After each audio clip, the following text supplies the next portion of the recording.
All right, everybody. Nine-tailed fox here, Ryan. Hold your applause. No. Anyways, don't worry. I turned my mic down a little bit so I'm not so loud and stuff, and I will read better. We're doing this part 2 here, pretty much. You know, we're gonna watch all these. So the first is The Boy in the Bath, and Dr. Nowhere blew up. This is really cool. Like I said last time, it's like a kind of like a, you know, an art project type deal. Like so like I don't know. It's really creative and really sick. So let's get into it. The Boy in the Bath. Your body remains unclean from the what? Huh? From the toils of yesterday. Okay. We're sleeping. You're in no condition to sleep like this. Don't worry, I'll read better, too. A shower will make you better. No distractions this time. Still really fast text, though, sometimes. We're getting this, boys. Oh, no, dude. Why are you closing your eyes and walking in the door like that? Bruh. Oh, my gosh. But it wasn't my fault.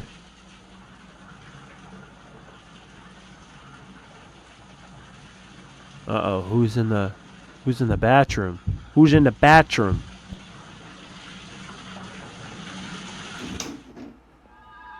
Okay, what is that?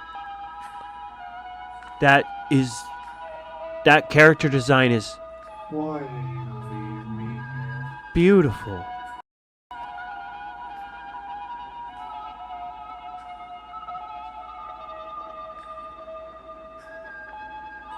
I never existed to you. Okay.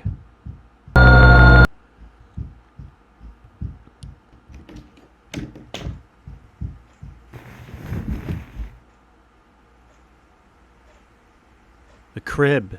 The crib's empty, though. Oh, it's in the crib. I know you heard me. It was all your fault. Oh my gosh.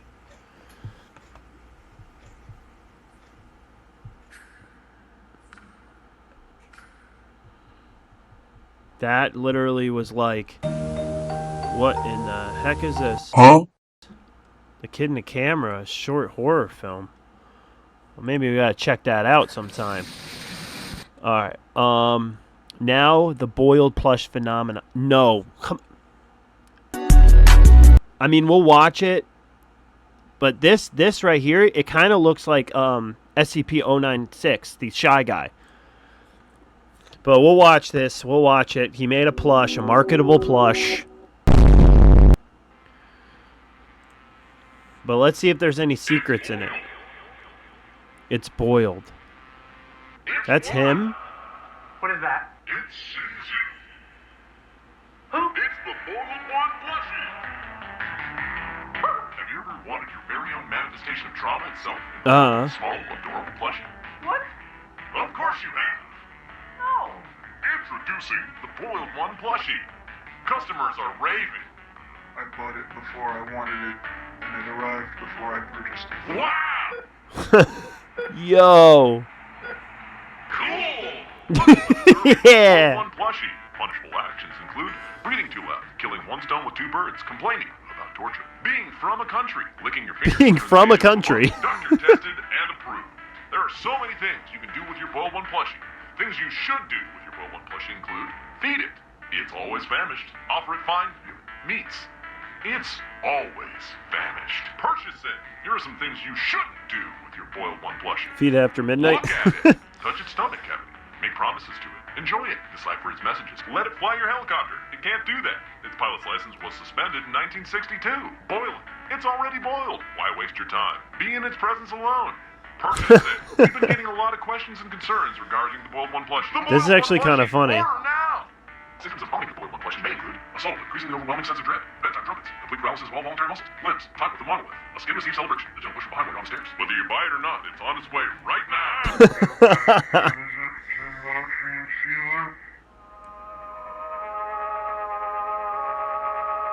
Wow, that's sick. That's cool. All right, so now the Oddity compendium. Installment 1, I guess. Let's go. Let's get it.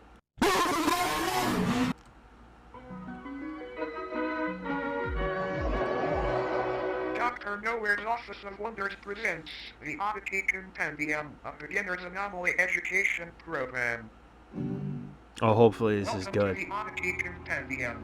Today, we will be learning about many wonderful and strange oddities that exist inside of, outside of, and around your universe. Okay. These strange phenomena can range anywhere from life forms, products, and organizations to even events of anomalous time periods. Important. The following information has been See that acquired- color and stuff? That coloration and that kind of just for some reason that reminds me of Cruelty Squad. We'll probably play that at some point soon. But I have it. I played it, but maybe I'll do a playthrough. Just don't ask about finishing my SWAT 4 playthrough. Faux beds, a land of forgotten faces, a geometric knowledge beyond belief.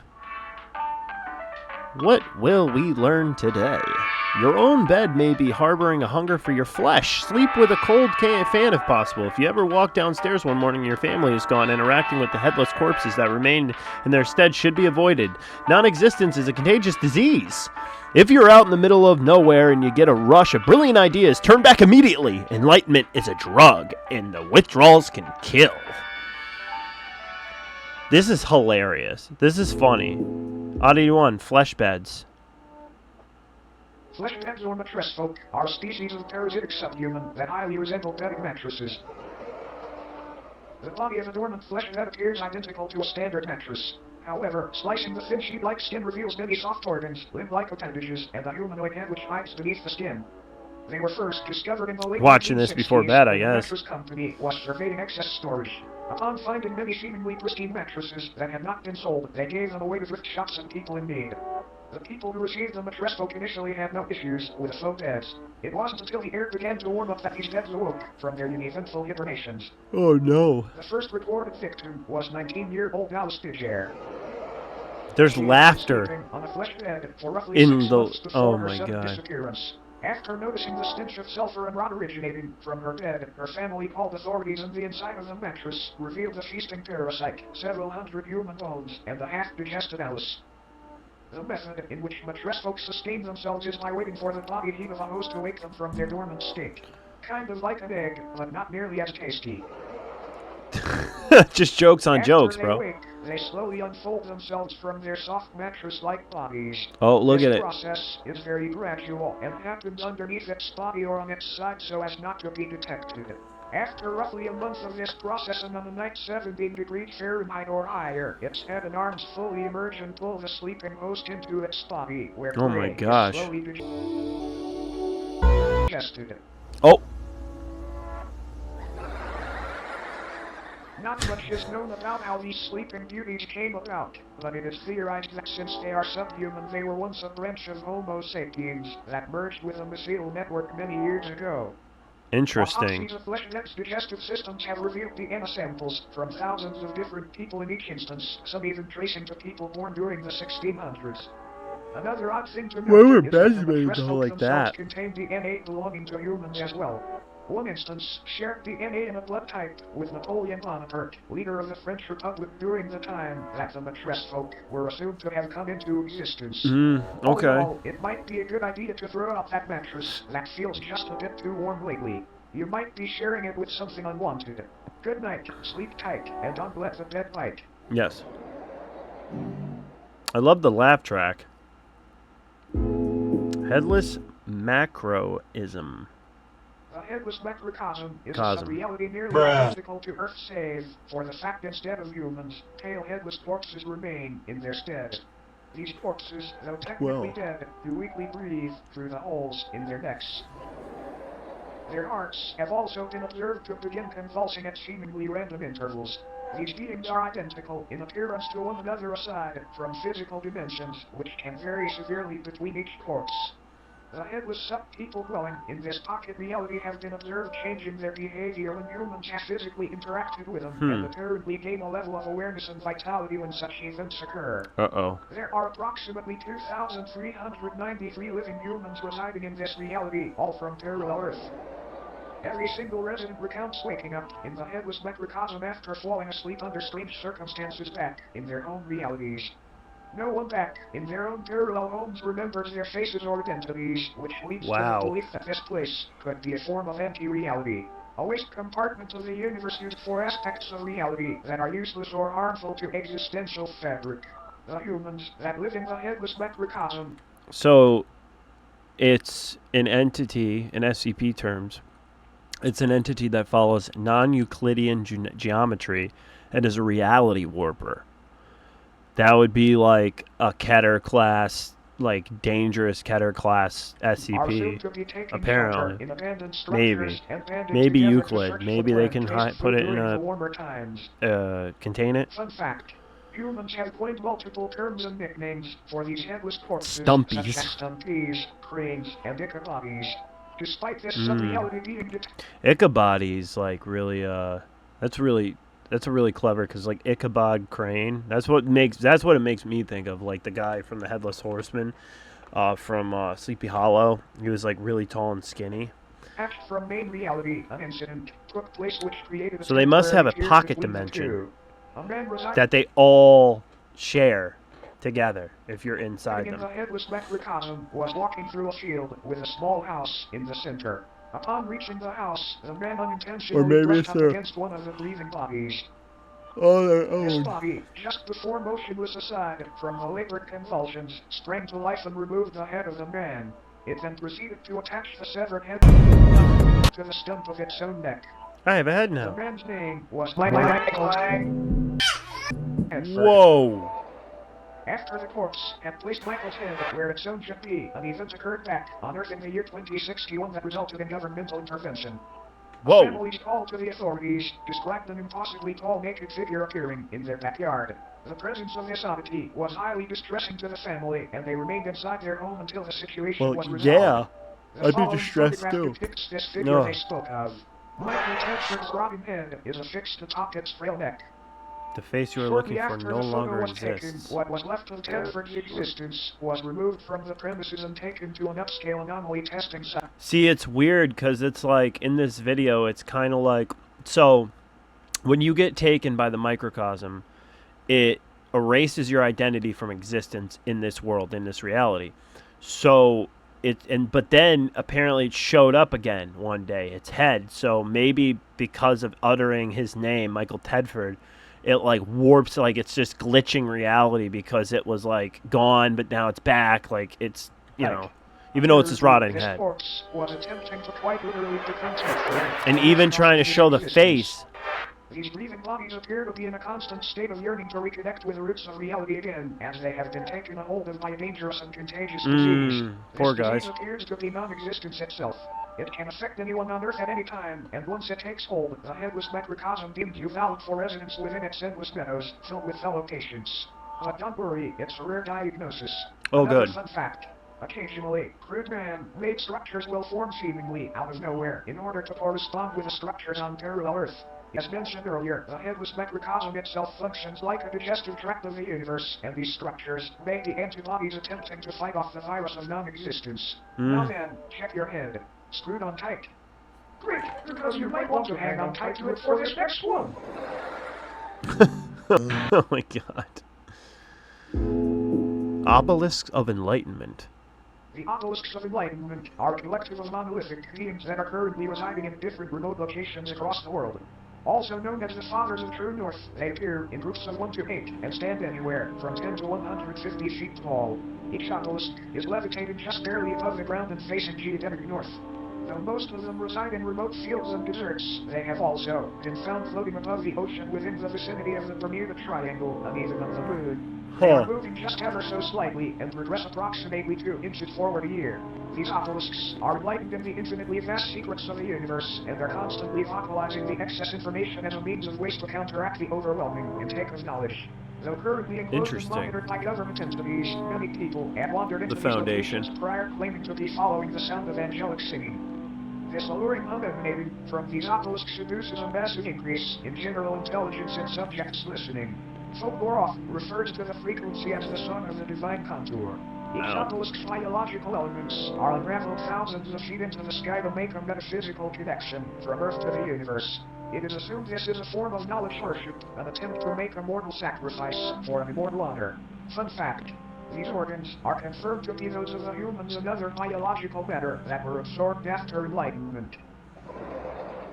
Upon perceiving the words spoken by the obelisks or entering into close proximity with them, the human brain either spontaneously expands and combusts or receives an ability to comprehend the sacred information. Talk about being open-minded. Whenever a subject is able to comprehend this knowledge, they are biologically absorbed into the obelisk, becoming wholly unified with the being. It is not entirely understood how these anomalies were brought into existence, but they seem to be tears in the fabric of Yes. reality akin to black holes. That's actually one of the coolest parts of them, is that like they are intaking so much vast knowledge of everything that's happening and happened and whatever, that they like, as waste, they disperse like a bunch of information out. Speculate that these rifts were opened by ancient giants who were dissatisfied with a lack of Earth's knowledge. Many unnaturally large humanoid skeletons have been found underground adjacent to obelisk sites. That's probably where they were. Okay, they were. Obelisks made their debut on Earth. They aided in the construction of the pyramids of Giza by bestowing digestible levels of sacred knowledge onto Egyptian pharaoh Khufu after he was lured into the desert by their beckoning cords. Nice. This knowledge would help Khufu rationalize a possible blueprint and method for building these grand tombs, and they were made into the shapes of pyramids as a tribute to the divine structures. Oh. All in all, these obelisks may Nice seem lore. malevolent, but it's important to remember that no physical pain could ever outweigh the agony of infinite knowledge. Yeah, oh yeah. Oh, it blinked. Now, looks like our time here may be almost up. Okay. But before you go, it's time for bonus Oddity. Oh, nice. Yay. We're always ready for this. Filibus. Filibus. This is Filibus. It is not known where Filibus comes from or why he is here, but Poor there guy. have been a number of people who, after consuming media depicting Filibus, have felt the overwhelming compulsion to practice Filibism. Filibism is a political and somewhat religious ideology which centers around the belief that building/consuming chairs and other wooden furniture is honoring Filibus' great sacrifice. It is not clear what this sacrifice is or what it refers to. Attributes and practices of Filibism include learning to build chairs, learning to properly digest chairs, promoting/discussing chair consumption on its...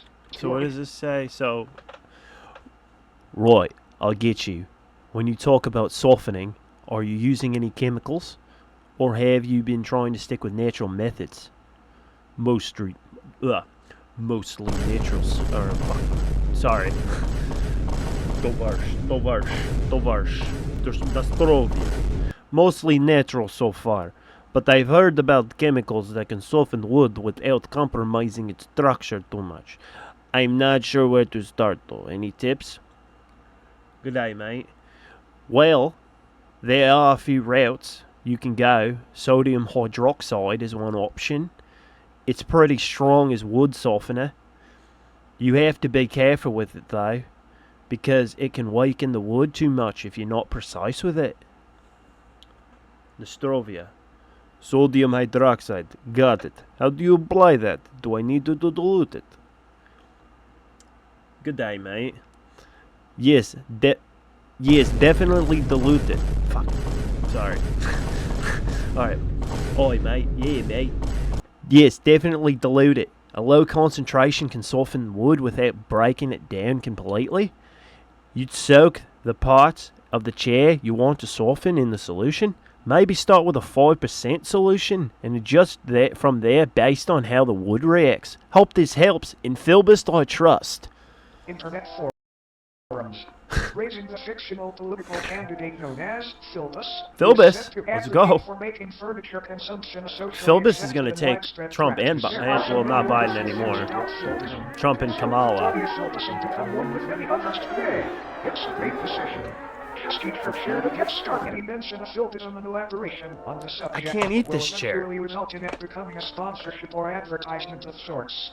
We have no idea how to avoid this. That's awesome. Sorry. All Filibusts will deny the existence of Filibism when directly questioned about it. This video was not in any way sponsored by Filibism. This is for educational purposes only. Filibism does not even exist. You can sign up for Filibism certification here. You can sign up for a Filibus today. Why would you look at the clock? It's just about time. Hell for us to yeah. part ways. Filibism. A brief cleansing process will now Okay, good. We need this. This purely auditory procedure will ensure you do not come away from this with We any need this, inputs guys. from We need to beyond get the track cleaned. during your viewing experience. Please close your eyes and do not open them until All right, to do everybody. so. Let's do it.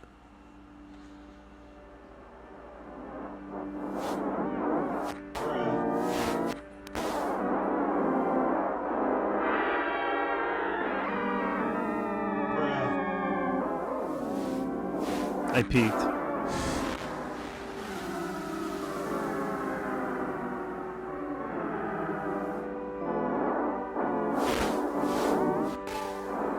I want to see.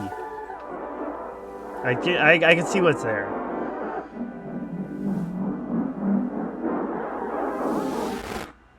You may now open your eyes. Thank you for complying. Thank you for attending Dr. Nowhere's office. It was just him. wonders. We hope that you enjoyed your stay. Of course. Goodbye. We love you. Aw, love you too. All right. Well, that was the Oddity compendium. Pretty much, I'm a big fan of Dr. Nowhere. Like, I like what these comments have to say too, where it's like, first oddity, you'll never sleep again. Second oddity, the bootleg one. Third oddity, existential horror. And fourth oddity, God tier shitpost. In Filibus we trust, first off. But no, I'm excited to see what else this young creator has to offer. It's really sick. I mean, we're probably going to do more SCP videos, stuff like that. Soon, get into some deep SCP lore. I might actually try to start making, because I'm starting to like learn editing a little bit more and stuff. As you guys can tell, this is probably not edited very much. I'm pretty much like a PNG tuber shit poster, I guess, in a way.